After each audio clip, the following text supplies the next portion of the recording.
कि हम लोग 30 वर्षों से सभे संग्रहालय में पूरे बिहार में हम लोग कार्य करते हैं। हम लोग का रिक्तिया पहले जिलाधिकारी करते थे, अब ले लिया है बिहार प्रशासन सेवा।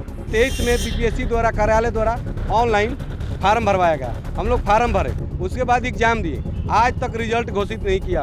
आए इसीलिए कि हम लोग का बात सुन लिया जाए, नहीं तो फिर जन आंदोलन होगा, बड़ा आंदोलन होगा, रोड हम लोग शो करेंगे। इसके लिए कुछ भी करना होगा हम लोग करेंगे। जब हमारे मुख्यमंत्री ही हम लोग पे हवा बना रहे हैं तो हम लोग आप लोग पे ही हवा बना रहे हैं तो क्या बनाए। हम तो सारा उम्र तो ऑफिस में ही खट गया, तो अब हम रोड पे जा करके क्या करेंगे, भीख ही मांगना पड़ेगा ना। लेकिन 13 वर्षों ने इस तरह से कर 25 में एग्जामिनेशन लिया। आप कभी सुने हैं कि एसएससी की परीक्षा कभी चपरासी दिया है? चैलेंज करता हूं सरकार से कि जिस दिन मेरे बात को जब तक नहीं सुनी जाएगी या आचार संहिता तक नहीं सुनी जाएगी तो मैं पटना में प्रचारियों के जनसैलाब लाकर खड़ा कर दूंगा। मैं बता रहा हूँ, आप संतोष कुमार जी बता कर जा रहे हैं। चलिए ठीक। बस 2011 से हम लोग भटक रहे हैं नौकरी के लिए। नमस्कार, मेरा नाम प्रिंस मिश्रा है और आप लाइव सिटीज देख रहे हैं। परिचारी का हमने आपको खबर दिखाया था। परिचारी का मतलब है चपरासी की नौकरी। पूरे बिहार में जो है 12,000 पदों पर जो है बहाली निकाली गई थी नीतीश कुमार के नेतृत्व में, और वो जो है उनको कहा गया था उनके नोटिफिकेशन में कि चपरासी की नौकरी अगर आपको पानी है तो साइकिल चलाना आपको अनिवार्य है। लेकिन उसके बाद तमाम उनके नोटिफिकेशन जारी हुए, फिर उन्होंने कहा, सरकार की तरफ से कही गई कि आपको जो है अब एग्ज़ाम देना होगा, क्योंकि आप उपयुक्त हैं या नहीं है उनकी टेस्ट आपको देनी ज़रूरी है। क्योंकि एक परिचारी का जो पद होता है वो एक महत्वपूर्ण पद होता है। और आपको बता दें कि अभी ये लोग जो है परिचारी के जो लोग हैं यहाँ पे पहुँचे हैं, और इनकी एज आप देख सकते हैं। इन्होंने आज से लगभग जो कई साल पहले जो इन्होंने अपनी फॉर्म को फिल किया था, उसके बाद इनको कहा गया कि फिर से आप जो है ऑनलाइन आवेदन दीजिए, एग्ज़ाम को कंडक्ट करिए, उसके बाद जो है आपका नौकरी पक्की हो जाएगी। अब ये लोग आरोप लगा रहे हैं कि एग्ज़ाम तो हम लोगों ने दे दिया लेकिन हमारा रिजल्ट प्रकाशित नहीं हुआ। अब जो है ये लोग जदयू कार्यालय जो है पहुँचे हैं, जदयू कार्यालय का घेराव किए हैं, और देख सकते हैं यहाँ पे भारी संख्या में जो परिचारी के जो लोग हैं यहाँ पहुँच गए हैं। हम लोग सीधी बातचीत करेंगे। आप लोगों ने आवेदन दिया था, आप लोगों की उम्र सीमा भी अब समाप्त होने के कगार पर है। जो आप लोग कह रहे हैं, आरोप जो लगा रहे हैं सरकार पर, क्या वो आप लोगों की बात सुनी गई?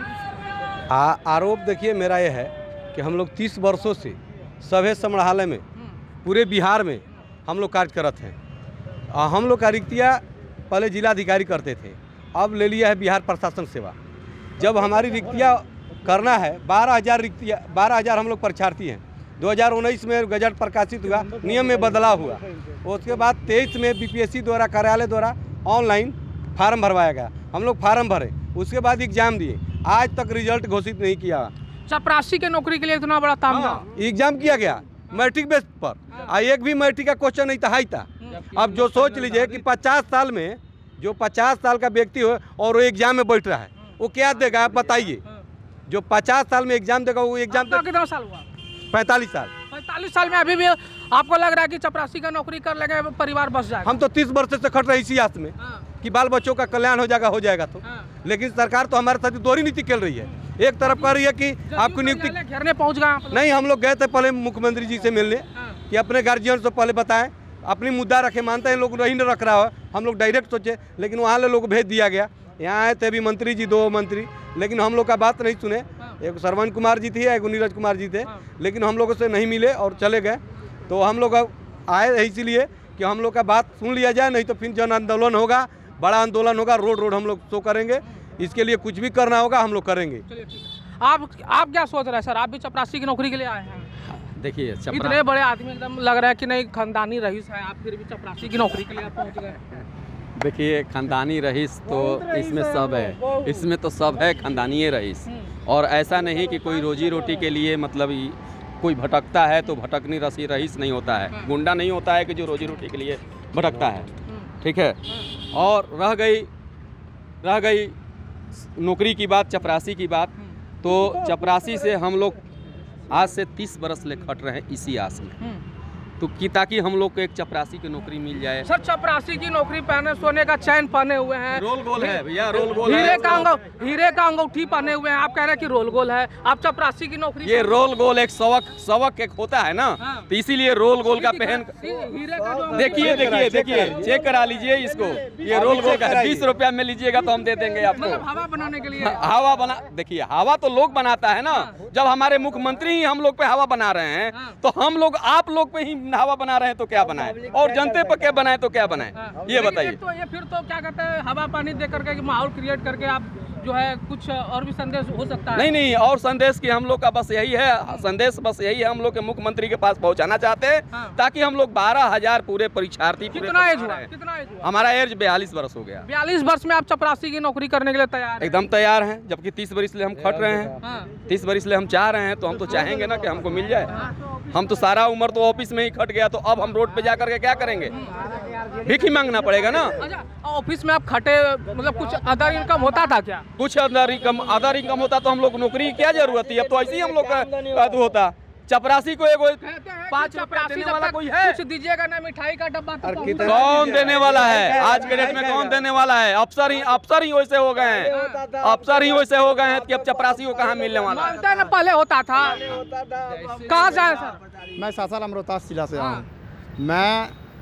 मेरी मुद्दा ये है सरकार से कि जो गरीबों पर अत्याचार हो रहा है, वो गरीबों पर अत्याचार ना हो। 13 वर्षों से मैं इस चीज़ के लिए बैठा हुआ सारे लोग कि मेरी एक दिन सरकार के द्वारा रोजी रोटी मिलने का काम आएगा, लेकिन सरकार इस वासन को ख़त्म कर दिया। ये सरकार इस चीज़ पर ध्यान ही नहीं दिया कि किसी के पीछे कितने बाल बच्चों की जनसंख्या होती है, किस तरह से ज़िंदगी जीता है, क्या खाता है, क्या रोटी खाकर बेचारी ज़िंदगी जीते है। एक शाम खाता है तो एक शाम नहीं खाता है। ये सरकार की देन है। मामला ये है, 2011 से एक आवेदन विज्ञापन के मामले जानते हैं आप, सरकार ने एक निकाला था, समाहरणालय में विज्ञापन निकाला, लेकिन 13 वर्षों ने इस तरह से कर 25 में एग्जामिनेशन लिया।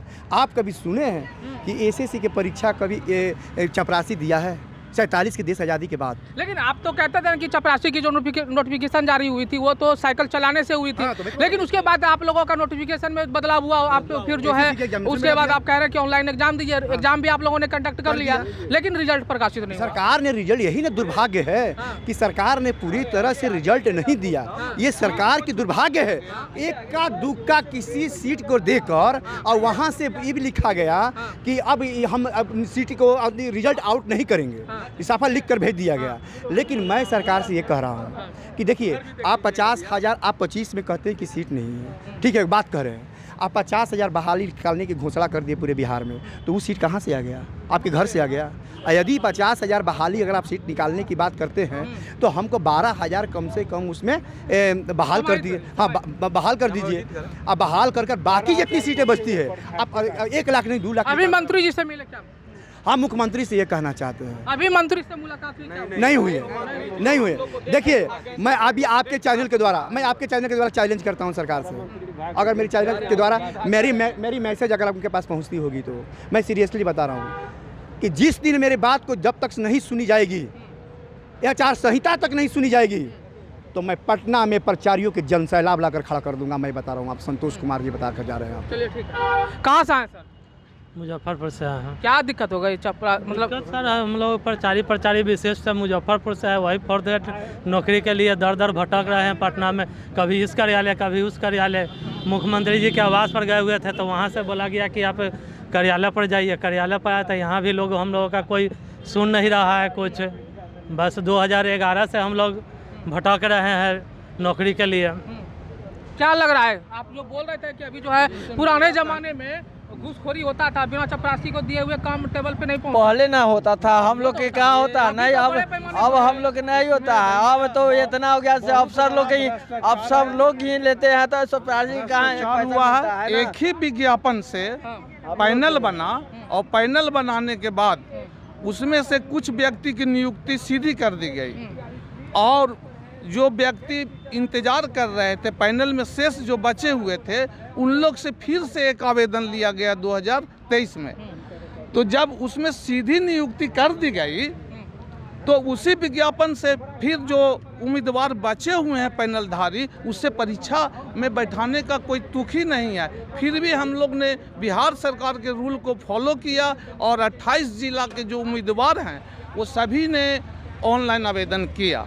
और ऑनलाइन आवेदन करने के बाद 1 साल बाद मात्र कुछ ही लोगों को उसमें से निकाल करके सामने पटल पर रखा गया कि ये लोग को काउंसलिंग के लिए बुलाया गया है। लेकिन उसमें कहीं से 10 सीट शो हो रहा है, कहीं से 15, कहीं से 20, सारे रिक्त पदों को छुपाया जा रहा है। जबकि कर्मचारी चयन आयोग के द्वारा 18, 12, 19 तक की रिक्तियां की मांग की गई थी कि आपके जिला में 18 मांग बताइए।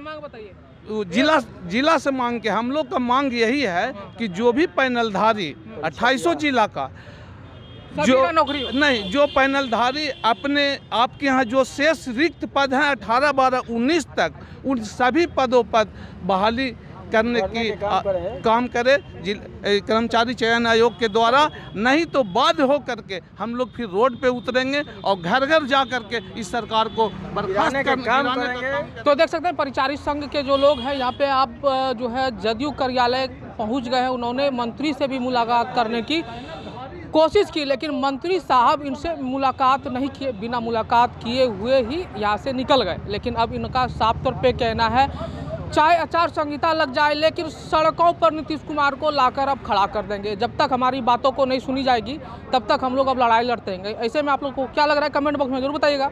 बने रहिएगा लाइव सिटीज़ पर, तब तक के लिए धन्यवाद।